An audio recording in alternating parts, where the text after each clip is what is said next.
या कोई भी बुक खरीदना हो गया, जर्नल खरीदना हो गया, न्यूज़पेपर खरीदना हो गया, इसको बोलते हैं एक्विजिशन। या उधार भी लेते हैं लोग, लेंडिंग उसको बोलते हैं, लोन बोलते हैं, ILL। तो वो सारी चीज़ें एक्विजिशन के अंतर्गत ही आता है। एक्सेसरी में होता है कि जो नई बुक आपके पास आई है उसको एक नंबर देना, उसके बाद जिससे उसको आप इशू वगैरह कर सको। फिर कैटलॉगिंग कि किस तरीके से आपको सेल में रखना होगा। फिर ई रिसोर्स मैनेजमेंट, कोरोना में हर चीज़ आप ये जो PDF मैंने ओपन किया है, ये ई रिसोर्स कितना है, उसका मैनेजमेंट कैसे किया जा रहा है। बुक्स को गिना जाता है कि कौन सी बुक्स को बेचा जाएगा, उसे बीट की जाएगी, तो स्टॉक वेरिफिकेशन भी होता है। तो ये सारी चीज़ें आपको सीखनी है। सर्विसेज में क्या रेफरेंस सर्विस होता है, सर्कुलेशन सर्विस होता है, ILL होता है, CAS हो गया, SDA। रेफरेंस सर्विस में क्या होता है कि जो बच्चों को बताना होता है कि कौन सी बुक कहाँ पे रखी हुई है, ये सारी चीज़ें। दूसरा सर्कुलेशन, इशू रिटर्न, बुक को इशू रिटर्न करना, रिन्यू करना, ये सारी चीज़ें। और वो ले लेना, पैसे लेना बच्चों से अगर पेनल्टी है तो। ILL मतलब इंटर लाइब्रेरी लोन इसको बोलते हैं कि अगर किसी लाइब्रेरी में कोई चीज़ नहीं है तो उनसे लेना। बाकी CAS, SDA ये भी एक इंपॉर्टेंट चीज़ है।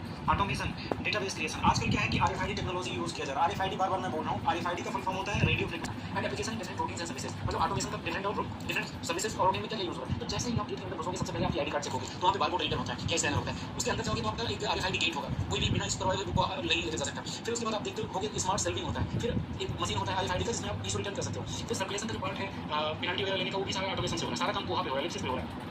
तो ये सारी चीज़ें ऑटोमेशन के अंदर आएगी। डिजिटाइजेशन, तो जो भी हमारे पास मटेरियल्स अवेलेबल हैं और जो कॉपीराइटेड मटेरियल्स नहीं है, वो सारी चीज़ों को हम लोग डिजिटाइज कर रहे हैं। और उसके बाद फिर ढेर सारे रिपोजिटरीज या प्रिजर्वेशन, ये सारी चीज़ें हम लोग बनाते हैं। एडमिनिस्ट्रेशन में क्या होता है कि जो लाइब्रेरियन होता है उसको कॉलेज से या कॉलेज के बाहर के प्रोफेसर्स या अन्य लोगों से बातचीत करनी होती है, तो वो अपना नोट्स तैयार करता है, लेटर्स बनता है और इवेंट ऑर्गेनाइज भी करते हैं समय समय पर। जैसे लाइब्रेरी डे आता है तो वो लोग ऐसे कॉम्पिटिशन या बच्चों को लाइब्रेरी के प्रति प्रेरित करने के लिए इवेंट ऑर्गेनाइज करते हैं। ये आपको सीखना है। फिर आपको पब्लिकेशन वर्क सीखना है कि किस तरह से मैगजीन या कॉलेज लाइब्रेरी या कॉलेज कोई मैगजीन या जर्नल निकलता हो, तो उस वर्क को आपको सीखना है। तो एक महीने के अंदर आपको ये सारी चीज़ें सीखना है। तो परेशान मत होना कि स्टेप बाय स्टेप वहाँ पे नहीं सिखाया जाता, क्योंकि वो ट्रेनिंग सेंटर नहीं होता, वो जस्ट लाइब्रेरी है। वो अपना जो आपको काम देंगे वो आप अच्छे से करना और फिर देखते रहना कि इसमें कौन कौन सा काम आपका होगा। तो ये होगा। फिर डूज एंड डोंट्स इंपॉर्टेंट चीज़ है कि जब आप एक बार सेंटर में इंटर्नशिप के लिए इनरोल हो जाते हो तो फिर आप वहाँ पे प्रेजेंट भी हो, अच्छे से करो।